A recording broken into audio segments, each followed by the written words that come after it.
Hello friends. आज हम पढ़ेंगे दोस्तों एक स्टोरी जिसका टाइटल है आई सेल माई ड्रीम्स, जिसे लिखा था गाब्रिएल गार्सिया मार्क्वेज ने। मार्क्वेज ने इसमें एक स्टोरी दिखाई है जो कि एक लेडी पे बेस्ड है। वो मिली थी मार्क्वे को एक जगह पे, और उसने ये बताया कि मैं जो सपना देखती हूँ वो सच होता है, इसलिए मैं अपने सपने को दूसरों को बताती हूँ और वो ही चीज़ उसकी ज़िंदगी में होता है, तब वो मुझ पर विश्वास करने लगता है और मेरे सपने को खरीद लेता है और मुझे कहता है कि मेरे बारे में बताओ। अगर आप अभी नहीं समझ पाए तो बस इतना समझ लीजिए कि वो जो सपना देखती थी वो सच होता था और वो भविष्य बता देती थी, इसलिए लोग उस पर विश्वास करते थे। पर उसके साथ एक ट्रेजेडी हुई कि उसने अपना ही सपना नहीं देख पाया, यानी अपना ही भविष्य वो नहीं देख पाई, और वो कैसे मरी वो उसको खुद नहीं पता था। यानी वो खुद नहीं जान पाई कि वो कब मर जाएगी, और वो लोगों का भविष्य बताती थी। तो आइए हम पोएट के बारे में जान लेते हैं, जिनका नाम है गाब्रिएल गार्गे मार्क्यूज, जिनका जन्म हुआ 6 मार्च 1927 में और इनकी डेथ हो गई 17 अप्रैल 2014 में। यह एक कोलंबिया के नॉवेलिस्ट थे। इन्होंने शॉर्ट स्टोरी राइटिंग भी की है, स्क्रीन राइटिंग भी की है, और ये जर्नलिस्ट भी रहे हैं।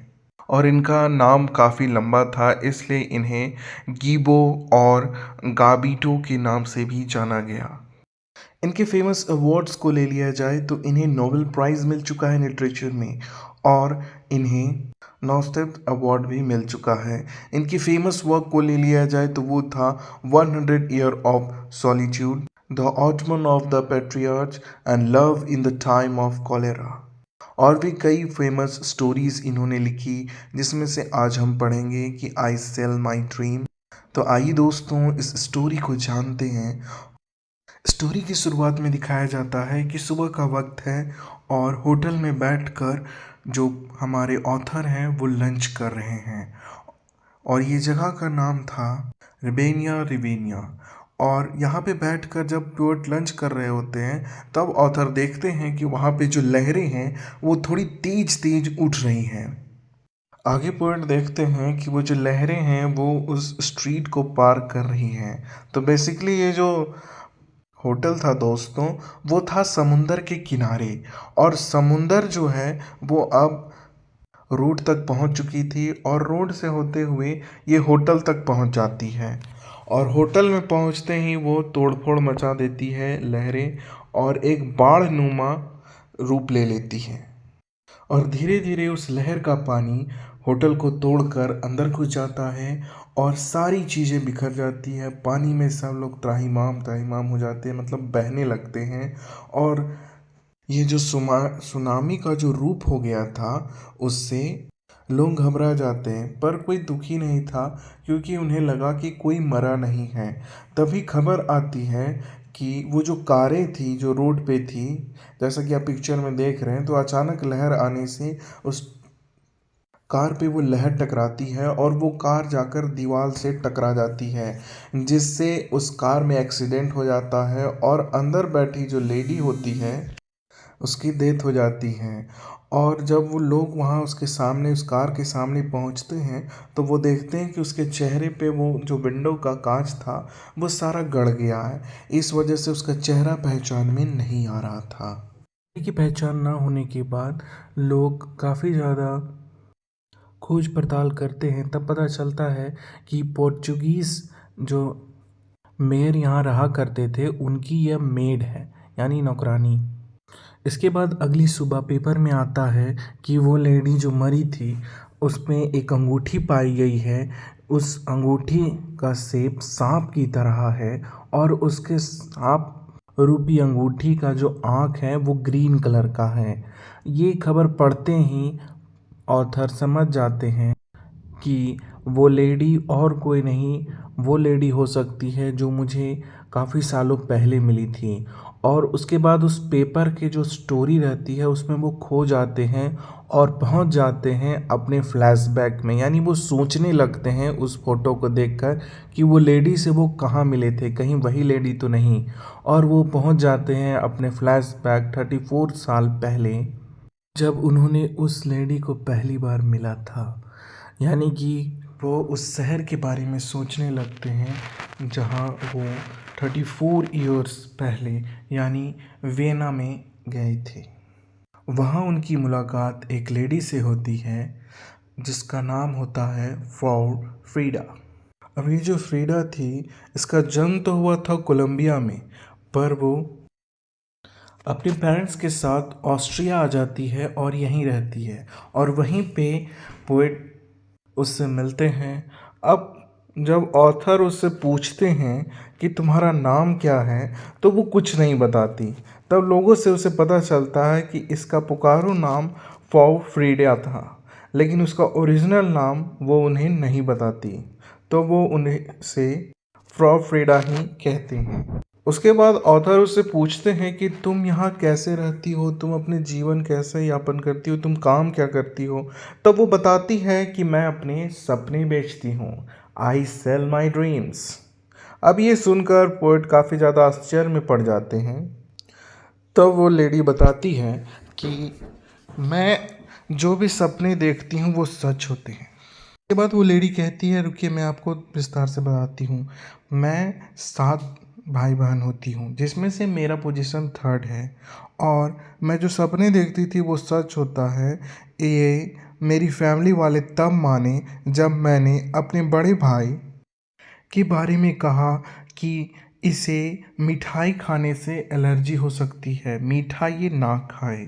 पर उन्होंने मेरी नहीं सुनी, और जब मेरा बड़ा भाई मिठाई खाया तो उसके गले में वो मिठाई फंस गई और उसकी डेथ हो गई। तब जाके सबको यकीन हो गया कि मेरे सपने सच होते हैं। फिर मैं जब बड़ी हुई तो मैंने ठंड के मौसम में एक जगह काम करना शुरू किया। वहाँ पे मैं अपने मालिक को उसका भविष्य बताया करती थी अपने सपने में देख करके। पहले मालिक यकीन नहीं किए, फिर उन्हें लगा कि हाँ मैं सच बोलती हूँ, और उसके बाद उन्होंने मुझे काम पे रख लिया और कहा कि अब तुम्हारा यही काम है कि सपने देखो और मुझे हकीकत बताओ कि आगे क्या होने वाला है। मैं उन्हें हमेशा यही बताया करती थी अपने सपने में देखकर कि आगे क्या होने वाला है, और इससे वो इतना खुश हो गए कि उन्होंने मुझे अपने घर में रख लिया। उसके बाद जायदाद का कुछ हिस्सा भी दे दिया। ये सब सुन के ऑथर वहाँ से चले जाते हैं, पर उन्हें धीरे धीरे यकीन होने लगा था कि फ्रीडा के सपने सच होते हैं, क्योंकि वो जो भी कहती थी वो अगले दिन होता था। इसके बाद ऑथर एक बार फिर फ्रीडा से मिलते हैं। तब फ्रीडा उसे कहती है कि तुम यहाँ से 5 सालों के लिए चली जाओ। वेनेना शहर 5 सालों के लिए तुम्हारे लिए खतरा है, तुम्हें कुछ भी हो सकता है, तुम यहाँ से चले जाओ। और यह सुनते ही ऑथर अगले ही दिन ट्रेन पकड़ के वेना से रोम चले जाते हैं, क्योंकि उन्हें यकीन था कि फ्रेडा कभी गलत नहीं होती। अब 13 साल बाद दिखाया जाता है कि पोएट जो है रोम में रहने लगते हैं, और उसके बाद वो स्पेन चले जाते हैं, जहाँ स्पेन में बार्सिलोना में उनकी मुलाकात होती है पाब्लो नेरूदा से। अब पाब्लो नेरूदा के बारे में आप जानते होंगे, काफ़ी जाने माने पोएट हैं ये। तो ऑथर उनसे बातें करते हैं और वो लोग एक रेस्टोरेंट में जाते हैं, और नेरूदा बताते हैं कि मैं एक सिविल वॉर से रिलैक्स करने के लिए स्पेन आया हूँ। तो इसलिए ऑथर जो होते हैं उसे रेस्टोरेंट ले जाते हैं, और वहाँ पे बैठकर वो लंच कर रहे होते हैं। तभी पाब्लो कहते हैं कि मुझे ऐसा लगता है कि वो लेडी मुझे बार बार देख रही है। अब नेरूदा की ये बातें सुनकर पोएट अचानक मुड़ते और देखते हैं कि वो लेडी और कोई नहीं बल्कि उनकी दोस्त फेरुडा थी। अब फेरुडा से मिलने के लिए वो तुरंत मुड़ जाते हैं और उसे अपने टेबल पर बुलाते हैं। फिर वो फ्रीडा को नेरूदा से मिलाते हैं और फ्रीडा के बारे में बताते हैं कि वो किस तरह लोगों का भविष्य देख सकती है अपने सपनों में। पर नेरूदा इस बातों पे ज़्यादा यकीन नहीं करते हैं और वो वहाँ से चले जाते हैं। इसके बाद ऑथर और फ्रीडा एक दूसरे से बातें करते हैं और कहते हैं कि कितने सालों बाद हम मिले। फ्रीडा बताती है कि मैं अभी वियतनाम में अच्छे खासे प्रॉपर्टी की मालकिन बन चुकी हूँ, क्योंकि मैं जिस हाउस में काम किया करती थी वहाँ पे मैं अपने सपने को बता बता कर बेच बेच कर उन वहाँ के मालिक को इतना खुश कर दिया कि उसने पूरी प्रॉपर्टी मेरे नाम लिख दी। इसके बाद वो ऑथर को कहती है कि तुम अब वेना जा सकते हो, मैंने सिर्फ 5 साल तुम्हें मना किया था और तुम अभी तक नहीं गए। तब ऑथर बताते हैं कि तुम्हारी बातों पे मुझे इतना यकीन है कि अगर तुम अब झूठ भी बोलो तो भी मैं वहाँ नहीं जाऊँगा और मैं अपनी लाइफ टाइम में वेना कभी नहीं जाऊँगा। इसके बाद ऑथर निरोडा के पास वापस आ जाते हैं और निरोडा अब अपने होटल में आराम से सोने जल जाते हैं और कहते हैं कि यहाँ का वातावरण मुझे कुछ अच्छा नहीं लग रहा है, तो मैं सोने जा रहा हूँ। इसके बाद नेरूडा अचानक 10 मिनट के बाद ही उठ जाते हैं और ऑथर के पास आकर बताते हैं कि मुझे अजीब सा लग रहा है, मैंने अभी सपना देखा कि वो जो लेडी थी वो मेरे बारे में, मेरे भविष्य के बारे में सपना देख रही है। अब ये सब सुनकर ऑथर काफ़ी ज़्यादा हक्के बक्के रह जाते हैं, पर नेरूडा वहाँ से यह कहकर चले जाते हैं। इसके बाद नेरूडा रेडी हो जाते हैं वहाँ से जाने के लिए शिप में, और ऑथर उसी बात को सोच रहे होते हैं कि तभी वो देखते हैं कि उसी शिप में फ्रेडा भी है। तो उससे जाकर मिलते हैं और कहते हैं तुम कैसी हो। तो वो बताती है कि मैं तो ठीक हूँ, पर मैंने अभी कुछ देर पहले नींद ली थी और मैं एक सपना देखा उसी व्यक्ति के बारे में जो तुम्हारे साथ था। उसके बाद ऑथर बताते हैं कि उनका नाम रेनुडा है। तब वो ऑथर को बताती है कि मैंने उनके बारे में सपना देखा कि उन्होंने मेरे बारे में सपना देखा कि मैं सपना देख रही हूँ। अब ये सब बातें सुनकर पोएट काफ़ी भौचक्का हो जाते हैं और फ्रीडा को पता चल जाता है कि उसका फिर से देखा हुआ सपना एक बार सच हो गया। इसके बाद वो शिप से उतरती हैं और वो चली जाती है। इसके बाद वो ऑथर से कभी नहीं मिली। अब ऑथर उस प्रेजेंट डे पर आते हैं जब वो न्यूज़पेपर की वो घटना देखकर इन बातों को सोच रहे होते हैं।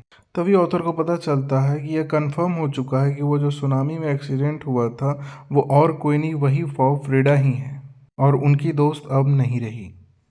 इसके बाद ऑथर काफ़ी अपसेट होते हैं और वो देखने जाते हैं कि किसने इसे कंफर्म किया। तब वहाँ जाके उन्हें पता चलता है कि वो वही पुर्तगीज़ एम्बेसडर है जिसके यहाँ फ्रीडा काम किया करती थी। ऑथर उनसे पूछते हैं कि ये आपके घर काम क्या करती थी। तो वो बताते हैं कि वो मेरे यहाँ सपने देखा करती थी और मुझे भविष्य बताया करती थी। वो काफ़ी अच्छी लेडी थी। इसके बाद ऑथर वहाँ से चले जाते हैं और कहानी यहीं पे एंड होती है। इस कहानी में हमें यह दिखाया गया है कि किस तरह लोग किसी बातों पे यकीन कर लेते हैं अगर वो सच होने लगे, और फिर वो सोचते हैं कि ये सब सच्चाई है, जो सपने में देखा जाए वही सच होगा। और इस चीज़ को ऑथर ने भी फील किया था, पर वो लेडी यही सपना नहीं देख पाई कि वो कैसे मरेगी। अगर वो देख पाती तो वो बच जाती। तो ये थी दोस्तों story I sell my dream, जिसे लिखा था। आपको ये स्टोरी कैसी लगी हमें कमेंट सेक्शन में बताएं। लाइक करें, शेयर करें, सब्सक्राइब करें। मैं आपसे मिलूंगा नेक्स्ट स्टोरी में। तब तक के लिए बाय बाय दोस्तों, एंड जय हिंद।